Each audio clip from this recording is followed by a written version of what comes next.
ഈ വിഷയം ബഹുമാനപ്പെട്ട മുഖ്യമന്ത്രിയായിട്ട് ഞങ്ങൾ ബന്ധപ്പെട്ട് സംസാരിച്ചിട്ടുണ്ട്. അദ്ദേഹം ഇതിനകത്ത് സജീവമായിട്ട് ഇടപെടാം എന്ന് ഞങ്ങൾക്ക് ഉറപ്പ് നൽകിയിട്ടുണ്ട്.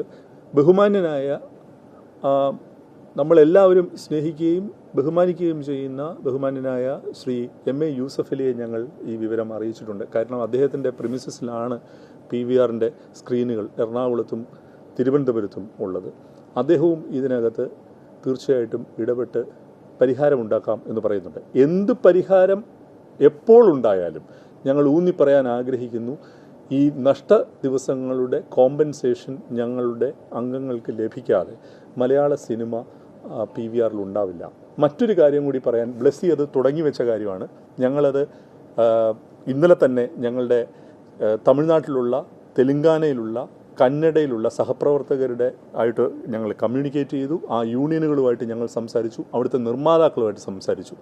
ഇവർക്കൊക്കെ ഒരു ധാരണയുണ്ട്. ഇപ്പോൾ PVR പോലൊരു ശൃംഖലയ്ക്കൊരു ധാരണയുണ്ട്, മലയാള സിനിമ ഇല്ലെങ്കിൽ വേണ്ട, ഇപ്പോൾ അടുത്ത മാസം ഇന്ത്യൻ 2 വരുന്നു, അല്ലെങ്കിൽ പുഷ്പ വരുന്നു, ആ സിനിമയൊക്കെ ഇവിടെ വന്നിട്ട് ഗംഭീരമായിട്ട് കളക്ട് ചെയ്തു പോകും. ഇതിൻ്റെ ഒന്നും മലയാളം വേർഷനും അതുപോലെ തെലുങ്ക് വേർഷനും ഇവിടെ ഈ പ്രശ്നം അഡിക്വേറ്റ്ലി പരിഹരിക്കാതെ പ്രദർശിപ്പിക്കാൻ കഴിയുമെന്ന് അവർ ഉദ്ദേശിക്കേണ്ട. അതെല്ലാം ഞങ്ങളുടെ സഹപ്രവർത്തകർ തന്നെയാണ്. ഇങ്ങനെ ഒരു ഘട്ടത്തിൽ ഇന്ത്യയിലെ ചലച്ചിത്ര പ്രവർത്തകർ ഒറ്റ മനസ്സോടെ മലയാളിക്കും മലയാള സിനിമയ്ക്കും ഐക്യദാർഢ്യം പറഞ്ഞുകൊണ്ട് ഞങ്ങളുടെ ഒപ്പമുണ്ടെന്നുള്ളത് അതീവ സന്തോഷത്തോടു കൂടി ഞങ്ങൾ നിങ്ങളെ അറിയിക്കുകയാണ്.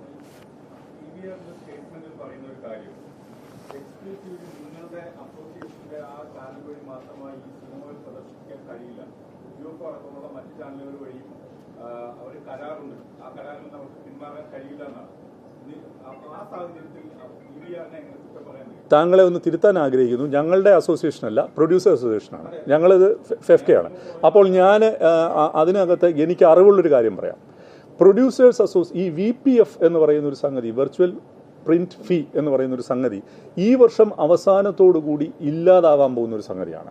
ഒരു ഹോളിവുഡ് ചിത്രവും, ഇന്ത്യയിൽ പ്രദർശിപ്പിക്കുന്ന ഹോളിവുഡ് ചിത്രവും VPF നൽകുന്നില്ല. വയക്കോം 18 പോലൊരു കമ്പനി VPF നൽകുന്നില്ല. ഇതെല്ലാം നിൽക്കെ വലിയൊരു ഭീമമായ തുക VPF നൽകി ഈ സിനിമകൾ ഇവിടെ പ്രദർശിപ്പിക്കുന്നതിൻ്റെ ഒരു പരിഹാരമായിട്ടാണ് പ്രൊഡ്യൂസേഴ്സ് അസോസിയേഷൻ അവരുടെ തന്നെ കണ്ടന്റ് ഉണ്ടാക്കിയത്.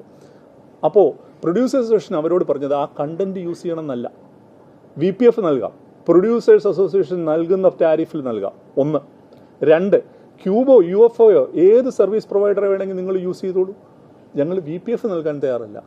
അതുകൊണ്ട് കണ്ടന്റ് മോണോപ്പൊളി അല്ല പ്രൊഡ്യൂസേഴ്സ് അസോസിയേഷൻ ഉദ്ദേശിക്കുന്നത്, മറിച്ച് VPF എക്സ്പ്ലോയിറ്റേഷനെതിരെയുള്ള ഒരു റെസിസ്റ്റൻസ് ആണ്.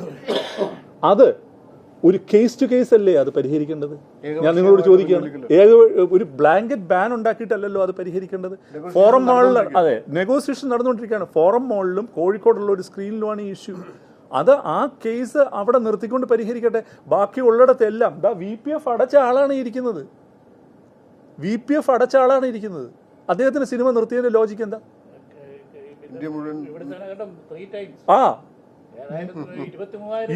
അത്രയും രൂപ VPF അടച്ച വാലിഡ് VPF അടച്ച ആളാണ് ഇരിക്കുന്നത്. 7,000 രൂപയാണ്, 23,000 രൂപയാണ് അടച്ചിട്ടുള്ളത്. ഇവിടെ അൻവർ റഷീദോ അല്ലെങ്കിൽ വിശാഖോ ആരെങ്കിലും പറഞ്ഞിട്ടുണ്ടോ VPF അടക്കില്ല എന്ന്? ആരാ പറയും? ഇനി ഞാനൊരു വേറെ കാര്യം ചോദിക്കട്ടെ, ഈ നിർത്തിയതിന് ഒരു മെയിലിലൂടെയെങ്കിലും ഒരു കോളിലൂടെയെങ്കിലും ഈ ഫിലിം മേക്കേഴ്സിനെ അറിയിച്ചിട്ടുണ്ടോ? ഈ PVR ഫെസ്റ്റിവലാണ് നാളെ. നാളെ വിഷുവാണ്. കഴിഞ്ഞത് പെരുന്നാളാണ്, വിഷുവാണ് കഴിഞ്ഞത്. ഇവരോട് ഒരു മെയിൽ കൺഫർമേഷൻ, അല്ല മെയിലിൽ കൂടി ഒരു അറിയിക്കുന്നു, നിങ്ങളുടെ പടം ഞങ്ങൾ നിർത്തുകയാണ്. അറിയിച്ചിട്ടില്ല. VPF അടച്ച ആളാണ്. അത് എന്ത് തരത്തിലുള്ള വാണിജ്യ മര്യാദയാണ്?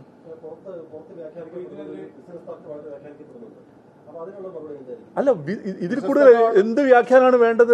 ബിസിനസ് തർക്കമാണ്. പക്ഷേ ഇത് ബുക്ക് ചെയ്തിരിക്കുന്ന ആളുകൾ ഈ സിനിമകൾ നിറഞ്ഞ സദസ്സിൽ കളിക്കുമ്പോൾ ഏകപക്ഷീയമായിട്ട് ഒരു നെഗോഷിയേഷൻ നടന്നുകൊണ്ടിരിക്കുമ്പോൾ പലതവണ പല ധാരണകളിലെത്തുകയും അതിൽ നിന്ന് പിൻവാങ്ങുകയും ഏകപക്ഷീയമായിട്ട് നാളെ മുതൽ കളിക്കുന്നില്ല എന്ന് തീരുമാനിക്കുകയും ചെയ്യുന്നതിനെ എങ്ങനെയാണ് നിങ്ങൾ ന്യായീകരിക്കുക?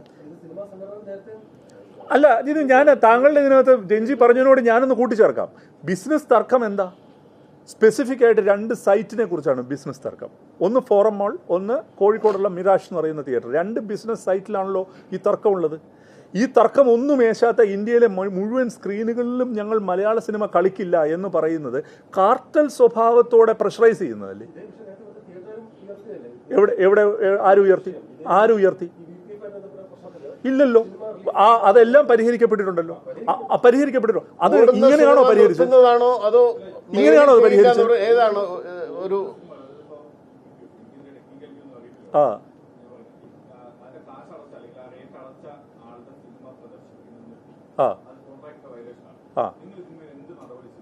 ഞങ്ങൾ സാധ്യമായ എല്ലാ ലീഗൽ നടപടിയും സ്വീകരിക്കും. നിങ്ങൾക്ക് വേറൊരു കാര്യം അറിയാവോ? ഈ PVR എന്ന് പറയുന്ന തിയേറ്റർ ശൃംഖല എഗ്രിമെന്റ് ഒപ്പിട്ട് കൊടുക്കില്ല, കോൺട്രാക്ട് ഇല്ല. നിങ്ങൾക്ക് സൗകര്യം ഉണ്ടെങ്കിൽ കളിക്കാനാ പറയുന്നവർ. ഒരു ട്രാൻസ്പെറൻസി ഇല്ല. EPF അടച്ചിട്ടുണ്ട്, അതിന് രേഖയുണ്ട്. ക്യൂബിലല്ല അടച്ചിരിക്കുന്നത്, അതിന് രേഖയുണ്ട്. സർ, വളരെ കൃത്യമായ മൊണോപ്പൊളി പ്രാക്ടീസാണ് ഇന്ത്യയിൽ നിലവിലിരിക്കുന്ന മൊണോപ്പൊളി റെസ്ട്രിക്ഷൻ സംബന്ധിച്ച ഒരു നിയമത്തിന്റെ വെളിച്ചത്തിലും ഞങ്ങൾക്ക് നിങ്ങളോട് റിക്വസ്റ്റ് ചെയ്യാനുള്ളത്, നിങ്ങളുടെ സംശയങ്ങൾ ദൂരീകരിക്കാം, പക്ഷേ ഈ വിഷയത്തിൽ ഞങ്ങളോട് നിങ്ങൾ ഐക്യദാർഢ്യം പ്രകടിപ്പിച്ച് നിൽക്കണം. ഇത് മലയാളത്തിന്റെ പ്രശ്നമാണ്.